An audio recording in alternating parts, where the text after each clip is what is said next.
Заев, очекувате ли избори на 11 декември и договор од 31 август за избори? Вака, два пати реков јавно дека нема услови за избори и изборите на 24 април и на 5 јуни се одложија. Сега сум убеден дека до 31 август Државната изборна комисија, но и политичките партии ќе ги состават медиумските тела, тоа е адхок телото, и ќе се избере главниот уредник. Зошто сум убеден? Заради тоа што тоа повеќе не зависи од некои политички гласања помеѓу партиите. Станува технички процес.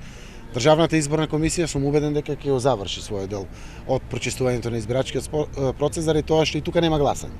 Технички да се спроведе тоа што значи регистрација и тоа што значи прераспределба на гласачите од 171.000 во вториот дел на избирачкиот список.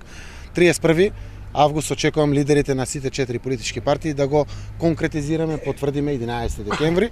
Од 1 септември очекувам да се формира владата, тоа се 100 дена до 11 декември за спроведување на изборите, така да Македонија овој пат, лично јас како шеф на опозицијата, верувам сите граѓани заедно, гарантираме регуларни, фер и демократски избори. Гарантираме тајност на гласањето, гарантираме дека граѓаните конечно ќе влијаат со својот глас во каков правец и каква иднина ќе има Македонија. Тоа што ДП и тој најавија дека нема да продолжат своји представници во адхок телото за медиуми, дали можеби тоа е на некој начин сценарио за неучество или одлагање повторно на изборите? Не. Тие во процесот на преговори беа кренеле раце од медиумите, не сакаа да разговарат за овој втори услов. Важен беше делот на прочистување на избирачкиот список и да одиме. Како што може да забележите еден дел и меѓународната заедница како фасилитатори дигна раце. Не се откажавме, затоа имаме времено решение, не е трајното. Трајното решение за кое што зборува за нама и голем дел од новинарите во Македонија е нешто кое што ние го посакуваме. Но власта не даде поддршка на реформи, комплетни и конечни во медиумскиот простор. Сега добивме едно времено решение кој што ќе биде сериозен исчекор и ќе најави сериозни квалитетни реформи кои што ќе следуваат пред се после самите избори. Тој основ не е некоја причина ДУ или ДПА да не учествуваат или да барат изговори за одложување на изборите. Впрочем, нивната незаинтересираност беше причина дека ако СДСМ и ВМРО ДПМН го изнедат тоа решение, доволно ќе биде гарантирано и за албанските политички партии од власта, но и другите опозициони партии кои што работат во Македонија и постојат во Македонија да имаат подобрување на овие услови како еден од непросушните, најважните моменти за организирање на регуларни, фери демократски избори. Како го оценува тоа што Тонија Кимовски, против кој се води предистржна постапка во САЈО за случајот Тврдина, избран регионален координатор, представник на Македонија во регионално тело за борба против криминал? Верувам дека тие луѓе, представници таму кои што одлучувале, не биле информирани дека против човекот се води истрага, за да биде поставен токму на една ваква позиција. Се надевам дека таа грешка во периодот кој што доаѓа ќе биде исправена, заради тоа што човекот е осомничен со сериозни индикации за сериозни сомневања, а тоа е дека еден од најсериозните инволвирани во процесот на незаконското прислушкување во Република Македонија. Други прашања? Приоритетните проекти на господинот Петрески, минатиот градоначалник на Охрид, беа реализирани многу мал дел. Значи, исто беше обеќан градскиот пазар, автобуската станица и граѓаните се разочарани.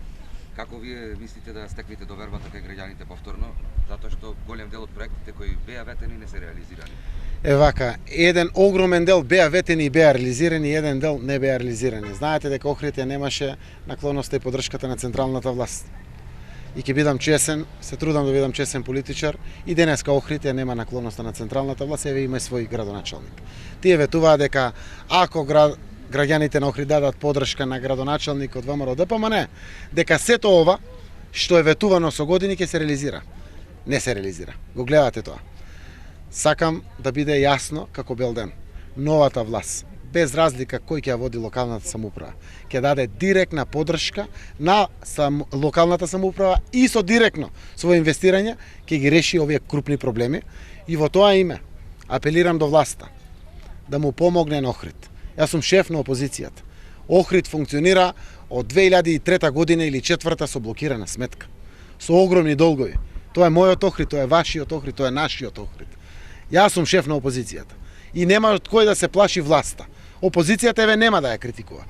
Да помогне да трансферира 15 до 20 милиони евра директно од централниот буџет на Охрид и да ги реши овие огромни долгови, за да тргне Охрид.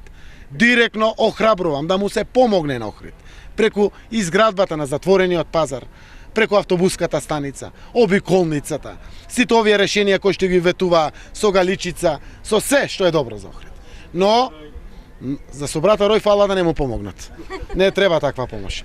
Но апелирам исто така да му се помогне на Охрид во делот на неговата еколошка заштита. Не може да се носи генерален план на Охрид, а при тоа да не е важно причините зошто Охридско езеро е во УНЕСКО. Не може да не биде важно, тоа не боли сите. Така да овие армирано бетонски зданија кои што ги граделе и сака да ги градат, нека се откажат. Нема потреба од такви работи. Дај да го развиваме Охрид во духот на тоа што го знаеме сите Охрид. Да го заштитиме Охрид, да го заштитиме мочурушниот дел, кој што е сериозен допринос кон квалитетот на Охридското езеро и причината за тоа што е заштитено Охридско езеро од УНЕСКО.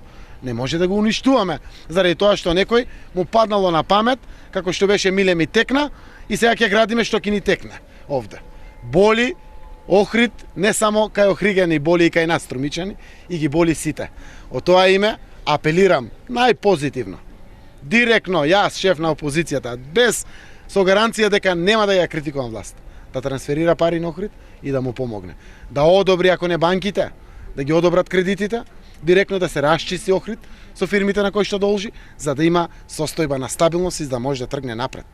Кој да е градоначалник во периодот што предстои? А ќе биде, јас знам од СДСМ, не знам кој.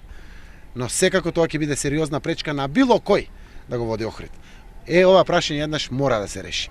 Затоа сум овде и отворено зборувам со целата доблест кој како нека ме свати. Ние може да се рваме политичарите и да се надпреваруваме во еден голем дел. Но Охрид е оврска на сите нас, не само на охриѓани, пред се на врвот на политиката и мораме да направиме квалитетни и конкретни чекори за негово помагање.